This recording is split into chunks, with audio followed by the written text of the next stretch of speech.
कल वाली क्लास में ये पढ़ाया था। प्रदूषण नियंत्रण बोर्ड पे आ जाते हैं। इसके लिए बोर्ड भी बनाए, जैसे वाहन का चेकिंग होता है ना कि इतना प्रदूषण तो नहीं कर रहा है, तो उसकी भी चेकिंग होती है। ठीक है, वाहनों की चेकिंग के मुंह में डाल दी है। प्रदूषण नियंत्रण बोर्ड। भारत में वायु तथा जल प्रदूषण की दो प्रमुख पर्यावरण चिंताओं से निपटने के लिए सरकार ने 1974 में केंद्रीय प्रदूषण नियंत्रण बोर्ड की स्थापना की। इसके बाद राज्य स्तर पे सभी पर्यावरण चिंताओं से निपटने के लिए राज्यों ने अपने अपने बोर्ड बनाए, जो इन्हीं सब के तहत हमारा ये जो चलता है कि धुआं ना हो, या फिर वाहनों की इंजन की सफाई रहे, आपके धुआं उसमें गंदा ना निकले। तो ये अभी काफी कंट्रोल हुआ है। ये जो वाहन चलते हैं हमारे, बहुत पहले के समय में बहुत गंदा धुआं देते थे और बिल्कुल पॉल्यूशन ज्यादा होता था, लेकिन अब ये कुछ नियंत्रित हुआ है।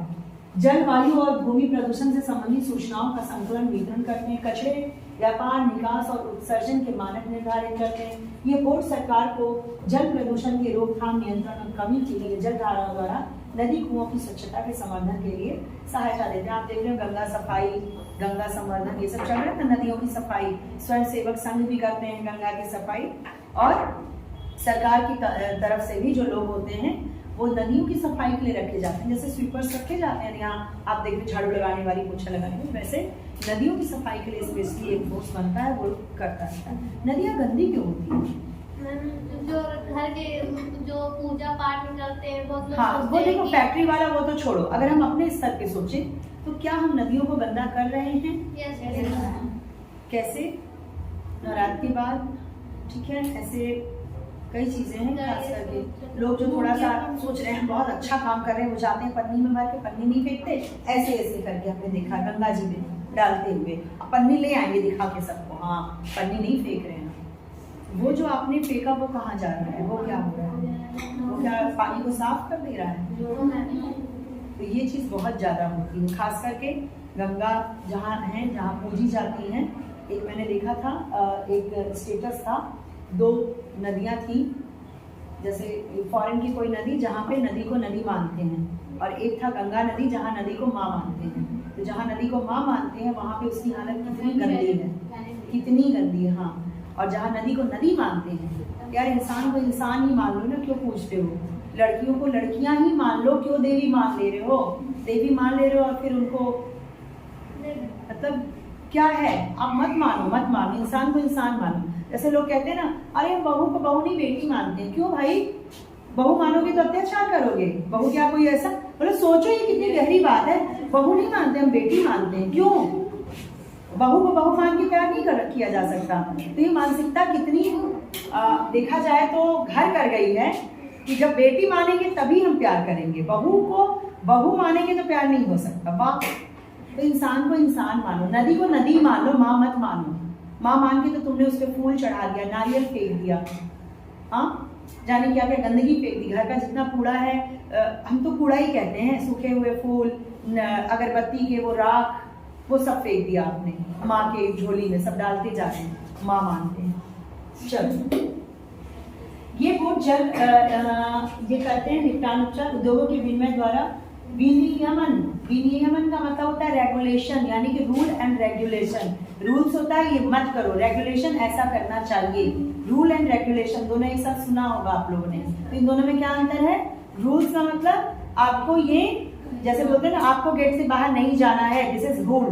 Regulation, what is regulation? आपको शांत रहना चाहिए। रेगुलेशन है कि आपको शांत रहना चाहिए, ऐसे बैठना चाहिए, ऐसे पढ़ना चाहिए, चाहिए वाला इंसान।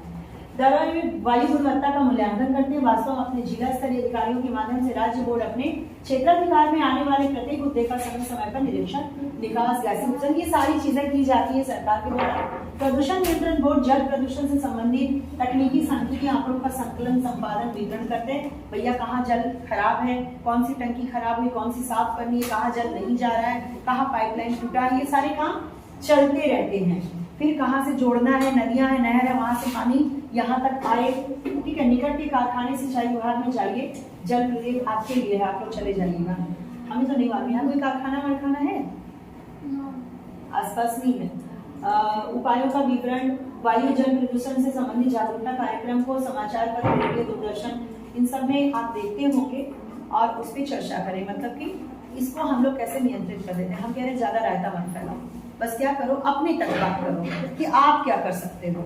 छोटे छोटे स्तर पे अगर सब लोग करने लगेंगे तो बहुत कुछ चीजें नियंत्रित हो जाएंगी, और आप जब 4 लोगों को बताएंगे वो 4 लोग करेंगे, इससे चैन बनता जाएगा। हमें नहीं जाना है फैक्ट्री देखने की वो क्या नियमन करे, क्योंकि हमारे आसपास कोई फैक्ट्री नहीं है। मैं उन्नाव में रहती थी, उन्नाव में चमड़ा उद्योग, कानपुर उन्नाव एकदम पास है लखनऊ, तो वहाँ पे चमड़े की फैक्ट्री, जहाँ पे हम लोग की बिल्डिंग थी, अपार्टमेंट था किले का, उसके पीछे ही जस्ट मतलब फैक्ट्री बढ़ते बढ़ते जस्ट हमारे पीछे आ गया। इतने चमड़ा फैक्ट्री थी, जानवरों के चमड़ों से बैग जूते ये सब बनाए जाते थे। इतना ज़्यादा बदबू आता था, इतना वहाँ पॉल्यूशन हो गया था, पानी में जहर हो गया था।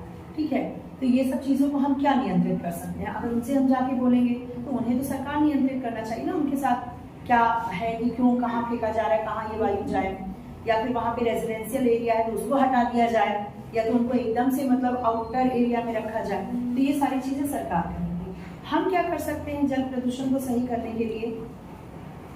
सबसे पहले तो ये जो नदी का मैंने बताया, नदी को प्रदूषित करना छोड़ दें। घर में कोई करता है, दादी मम्मी कोई भी है जो ऐसा करती है, उनको समझाइए कि मिट्टी में मिट्टी मिल जाता है तो तुम मिट्टी का गड्ढा खोदो, वहीं पे डाल दो, ये सारी चीज़ें गल जाएंगी। अगरबत्ती की तीलियाँ वेलियाँ ऐसा नहीं भगवान के दर पे चढ़ गया तो कहीं नहीं जा सकता, कूड़े में डालो, सीधे दो कूड़े वाले को, समझ गए? जहाँ कूड़ा फेंकते हो वहाँ पे वो भी गार्बेज फेंको। कोई जरूरी नहीं है कि हम जली हुई अगरबत्तियों को भी देवता मान लें। ठीक है, ये हमारा जो अंधविश्वास है ना, हमें ले डूब रहा है। बस मैं साफ साफ यही कहती हूँ, हमारा मन नहीं करता जली हुई बाती को कूड़े में फेंके, जूठे में मत फेंको, कहते हैं ना। चलो, तो उसको दबा दो, अगर बगीचा है, पेड़ वेड़ है, उसके जड़ों में दबा दो तो ठीक है, ये कर सकते हैं। भारत में शहरी इलाकों में वायु प्रदूषण बहुत अधिक है। कुछ क्षेत्रों में उद्योगों के भारी जमाव और थर्मल पावर संयंत्रों के कारण वायु प्रदूषण होता है। वाहन उत्सर्जन चिंता का प्रमुख कारण है, क्योंकि यह धरती वायु प्रदूषण का स्रोत है, आम जनता पे अधिकतम प्रभाव डालता है। अगर कोई किसी का इंजन खराब है, आप चल रहे हो साइकिल से या स्कूटी से, तो आगे वाला व्हीकल देख लो बहुत गंदा धुआं दे रहा है, तो उनको रोको, बोलो भाई साहब इंजन साफ करा लो यार, क्यों सबको मारे डाल रहे हो? पीछे वाले जो आ रहे हैं, आप तो चले जा रहे हो धुआं उड़ा के आगे। ठीक है, तो ये सब हमें जागरूक बनना पड़ेगा, थोड़ा टोकना भी पड़ेगा कुछ लोगों को। मोटर वाहनों की संख्या 1951 के 3 लाख से बढ़कर 19 में 30 करोड़ हो गई।